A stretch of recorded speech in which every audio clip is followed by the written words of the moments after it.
Triple murder मामलें दुई अभियुक्त को फांसी दंडादेश दुई हत्याकारी को फांसी दंडादेश शुणाइले आठमल्लिक अतिरिक्त जिला और दरा जज दुई दोषी हेले प्रकाश बेहरा और नंदकिशोर सेठी। अनुगुल जिला किशोरनगर गंभारीमालिया गाँव में होता बीभत्स हत्या 2017 अक्टोबर 9 तारिख में गोटे परिवार 3 जन को हत्या करते प्रकाश और नंदकिशोर। बिरंची नायक तांको पत्नी तारिणी और 4 वर्षर पुओ नव को हत्या करा जायतिला। तीनिटी भिन्न भिन्न स्थानरू मिलिथिला 3 जनक मृतदेह। तारिणी मृतदेह घर निकटरू मिलिथिला। बिरंची और नवर मृतदेह घर ठारू दूर में मिलिथिला। नंदकिशोर को संपर्कीय प्रकाश बेहरा उभय बिरंची घर लुट पर उद्यम करथिले।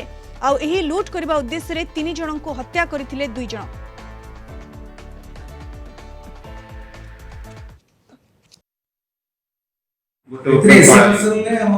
टेस्ट ब्लड ये सब आंकर भी रक्त शार्ट पैंट लगी रक्त मिसी सपोर्ट अच्छे कंक्लूसिव एविडेंस ये लोक प्रेजेंस अच्छे एट द स्पॉट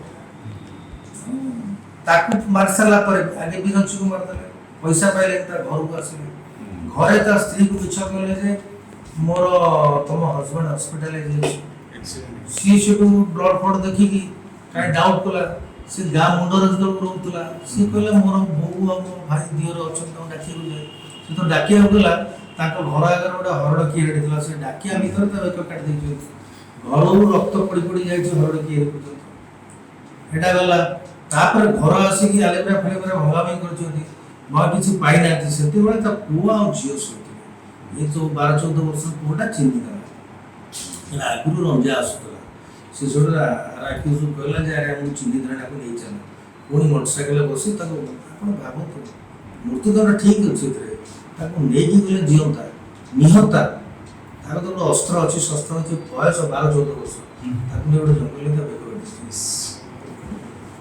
से कटुरी को लुचई थे सब बाहर किए पैंट सार्ट जबत होते सब रक्त टेस्ट कर सब डीएनए सब मिसी यह प्रोसिक्यूशन केस।